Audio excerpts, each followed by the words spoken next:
વાળીએ કલમો ફૂટીશ કે નહીં જોવા પેલા આપણે તો આ જોઈ લઈએ કલમો ફૂટીશ કે નહીં.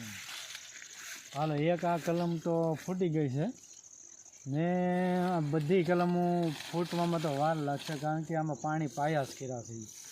પાણી પાય આ આંબાને પાણી નહોતું મળ્યું એટલે આ આંબો ફૂટી ગયો છે. એટલે નીચલા કટકામાં છે ને એ કલમોમાં પાણી નહોતું ગયું એટલે એ બધાય કલમોમાં મોર આવેલા છે ને એમાં અત્યારે આપણે જાતું અત્યારે દી હાથની ગયો છે ને આમાં અમે જાહેર વાવી દીધી છે ગાહાટો.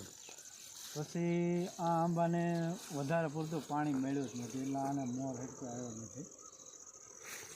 આને પાણી મૂકી દેવું ને એટલે આને મોર આવશે કલમોમાં. આ કલમ છે ને થોડીક વિચિત્ર છે. આ કલમો અલગ જ આખી અલગ જ છે કલમ આખી. આનું ફળ આ ઓલું આબૂજ કેરી કહે ને એડું ફળ આવે એ છે આ કલમ. એ એમાંથી 2-3 કલમો છે. અહીં હાલો એક તમને બીજી બતાવું કલમ.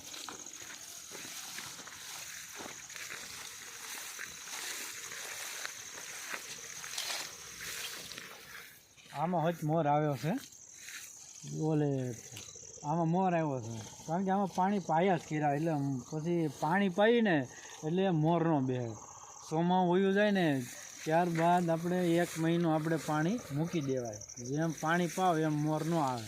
પાણી ન પાવ ને એટલે મોર તમારે આવી જાય.